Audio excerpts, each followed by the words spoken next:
Anti element eyekwata omukka nekusigalamu motoka yajjudde Ttiya Gaasi bakubye wansi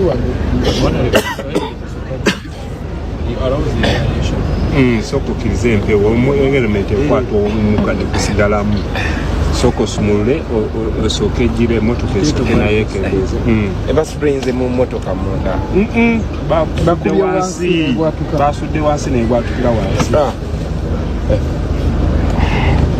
What do they want?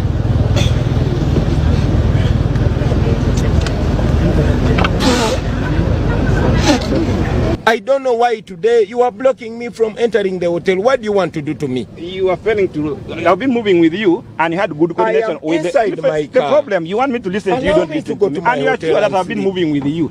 I have been moving you, and you have been moving very well, coordinating with the police on the ground.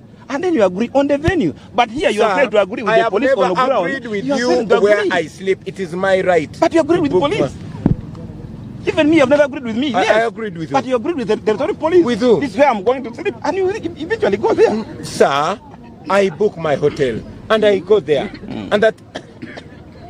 Tell your people to stop spraying us with pepper spray. Now, allow me to go and sleep, please. You know what you're doing is illegal. You're not supposed to stop me from going to sleep. Okay? You stopped me from campaigning, even if I still have a few minutes. That one I didn't stop you from campaigning. Now, allow me. You actually refused to go to your campaign venue in Ochorimongin. You refused. Your campaign venue was Ochorimongin. I did not stop you.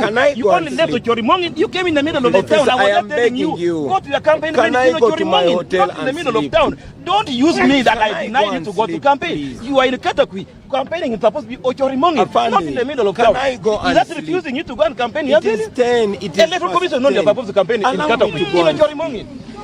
Allow me to go and sleep. Let's stop fast.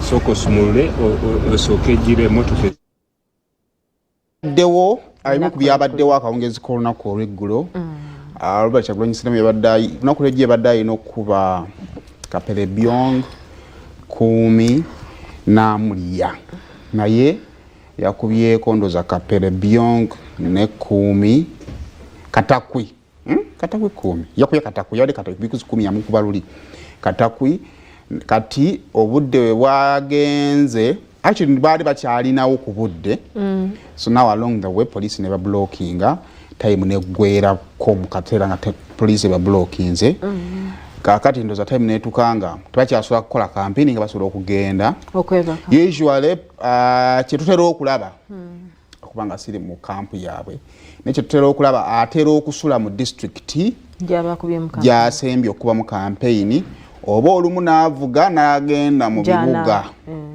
ekibuga ekiconnectinga ebitundu mwakuba campaign for example week ewedde yagimala mu Tolo sub-region yasulanga 40 kati ng'ava gyavudde n'asula 40 n'agenda songa bwatyo bwasula so naye ebiseera ebimu afuna host city oba host town wasula then n'agenda mu bifo ebirinaanyeewo oba n'asula mu district gyasembyemu okuba mu campaign okusobola okuba nga tiyeyongerayo gy'aba alina okukola ki okuba campaign kakati olwaleero ejjukira iri mu Soloti City newewala we twayogedde kakati ekibuuzo olunaku olw'ejjo lwaki kubanga naku poliisi tetera kubeera mu nsula ze okusula kubeera kukwe naye olwajjo ndoza baatuuse ku hoteri saade zaali zigendanga mu 6 bwe yatuukidde ku hoteri oluvannyuma lw'okuba blocking ebbanga eddene naye ensonga ya pepper spray bannaaye sajja bakubira ddala pepper spray simanyi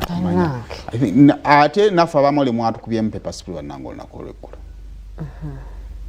simanyi kiba kikitegeeza ki naye ebyo bwe byabadde olunaku olw'eggulo kale katwetoole tugenda banga tukomawo tena otambula